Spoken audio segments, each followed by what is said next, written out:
Una vez más, me complace en saludarle. Hoy hablaré sobre el ciclo Brayton.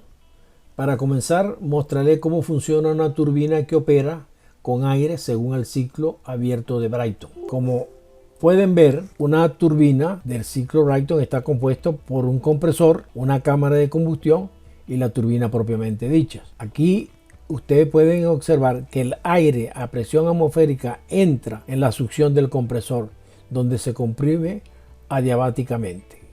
Una vez comprimido, pasa a la cámara de combustión, donde se calienta a una presión constante.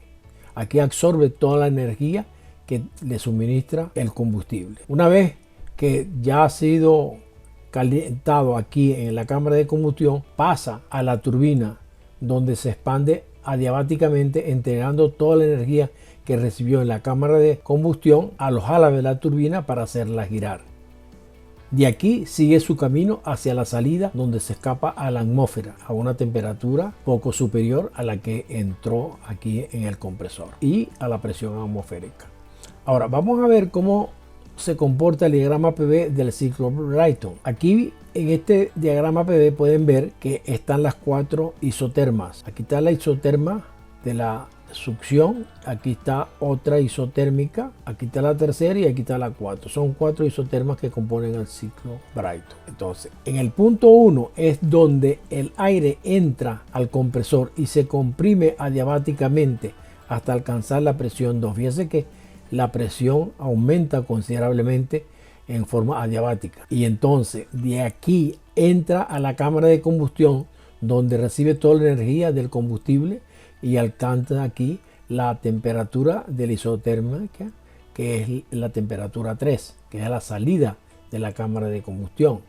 Aquí a la salida ya entra en la turbina y se expande adiabáticamente hasta alcanzar la temperatura 4. O sea que ya aquí hace su trabajo, entrega toda la energía a la turbina y sale a la atmósfera en el punto 4 y se enfría con el ambiente. Entonces aquí pueden ver que está claro. Esto es hipotético porque realmente el aire que sale por el punto 4 no es el mismo aire que entra aquí al compresor. Pero para poder cerrar el ciclo lo asimilamos de esta manera. Asumimos que aquí lo que hay es, como vamos a decir, una expansión.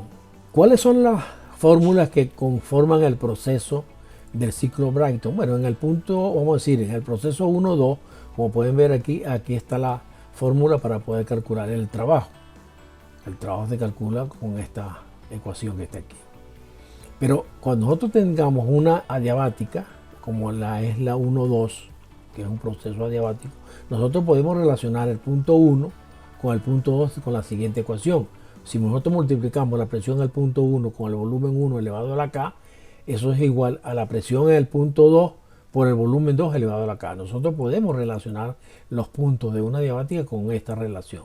Ahora, el proceso 2-3, que es la combustión en la cámara, el aire se expande a presión constante y nosotros podemos calcular entonces el trabajo ejecutado con esta fórmula que está aquí. O sea, el diferencial de volumen multiplicado por la presión. Fíjense que es negativo porque aquí en este caso el sistema produce trabajo. ¿Por qué? Porque el aire se expande. Entonces al expandir se está produciendo un trabajo. Por eso es negativo. Ahora, el calor suministrado aquí en este proceso lo podemos calcular con el número de mol multiplicado por la constante universal de los gases y el diferencial de temperatura. Esta es la cantidad de energía que recibe el aire en este proceso. En el proceso 3-4, que es un proceso donde el aire se expande adiabáticamente, también se produce un trabajo, pero un trabajo negativo, vamos a decir así, pues equivale a la variación de la energía interna. ¿Y cómo se calcula? Se calcula con esta fórmula que está aquí.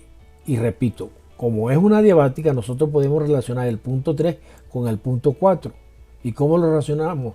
Lo relacionamos multiplicando la presión en el punto 3 por el volumen del punto 3 elevado a la K, es igual a la presión en el punto 4 multiplicado por el volumen 4 elevado a la K. Nosotros con esta fórmula podemos relacionar dos puntos de una adiabática.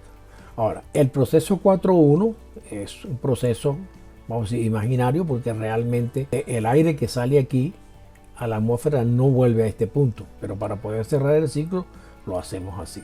Ahora bien, Este aire que sale aquí sale a una temperatura mayor que la que tiene a la entrada del aire. Lo que sí es cierto es que la cantidad de aire que entra aquí en el compresor es la misma que sale, el mismo volumen y a la misma presión, a la presión atmosférica. Y se calcula con estas ecuaciones que están aquí. Pues aquí está el calor cedido, se calcula con este, que es la diferencial de temperatura multiplicado por el número de moles por la constante universal de los gases. Así calculamos nosotros el calor que ceden los gases que salen a la atmósfera.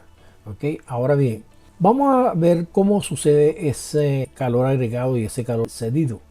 Bueno, el aire comprimido que viene del compresor entra a la cámara de combustión y con el combustible que se quema aquí, el aire se calienta y sale con toda la energía que le ha entregado el combustible a entrar a la turbina.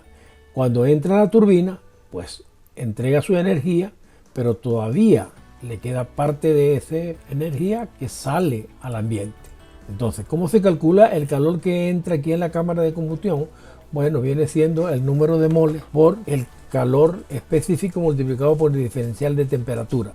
Y el calor que cede el aire al ambiente está calculado por esta fórmula, que viene siendo el diferencial de temperatura multiplicado por el calor específico a presión constante y el número de moles. Ahora, el trabajo que produce la turbina, entonces el trabajo neto, viene siendo que la diferencia del calor que nosotros suministramos o el calor que agregamos menos el calor cedido.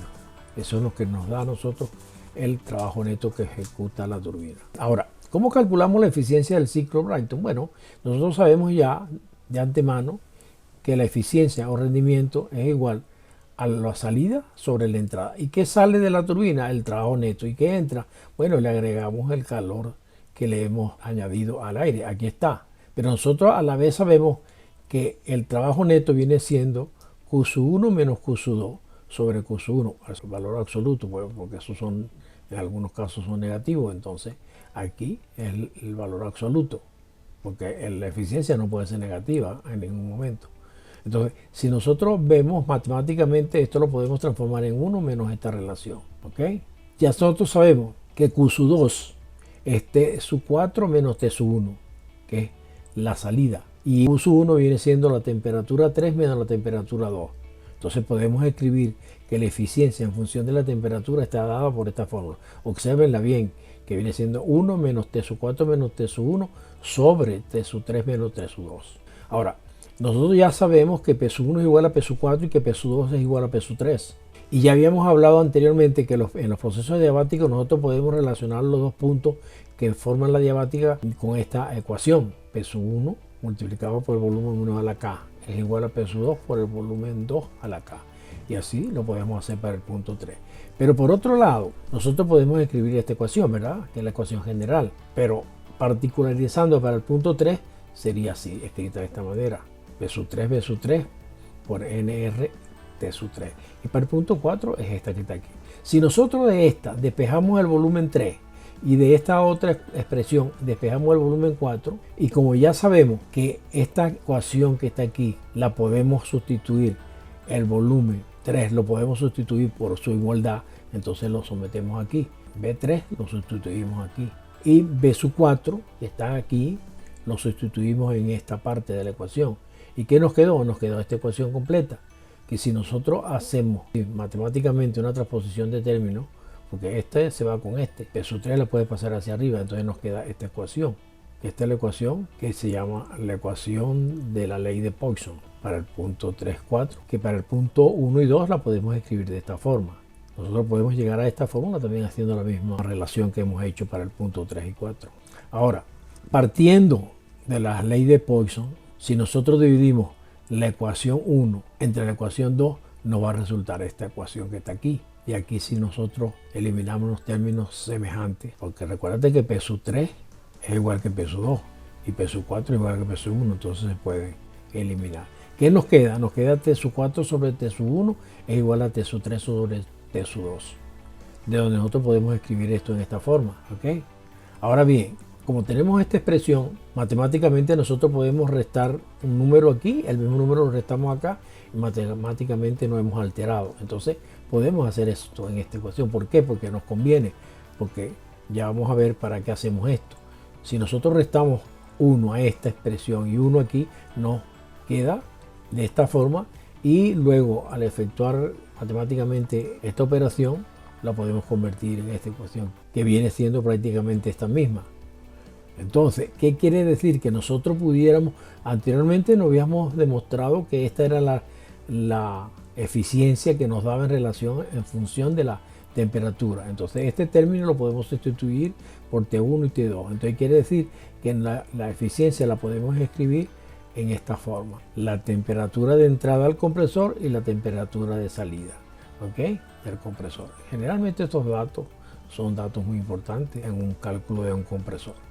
Ahora bien, fíjese bien, en función de la presión, ¿cómo hacemos? Bueno, con la misma ley de Poisson, nosotros despejamos entonces T1 sobre T2, que viene siendo igual a P2 sobre P1, que es la relación de compresión elevado a la 1 menos K sobre K. Pero ya nosotros vimos anteriormente que la eficiencia era 1 menos T1 sobre T2. Si nosotros sabemos que T1 sobre T2 en función de las presiones equivale a esto, pues sustituimos T1 sobre T2 en esta ecuación y nos queda esta que está aquí. Esta es la eficiencia en función de la relación de compresión, o sea, la presión de salida del compresor sobre la presión de entrada. Por eso es que nosotros, si definimos P2 sobre P1 como R, que es la relación de compresión, ¿verdad?, y lo sustituimos aquí, nos va a quedar esta ecuación. O sea que la pudiéramos escribir también en esta fórmula: la eficiencia o rendimiento de un compresor. Por lo general, ¿verdad?, la eficiencia del ciclo Brayton también depende de la relación de compresión. La relación de compresión por lo general es un dato conocido, porque cualquier ingeniero, ya sea químico, mecánico, industrial, que vaya a calcular un compresor, pues debe saber a qué presión va a entrar el gas al compresor. Y la presión 2, pues sabe a qué presión requiere el proceso para que el compresor lo comprima el aire. Entonces, este dato es generalmente conocido.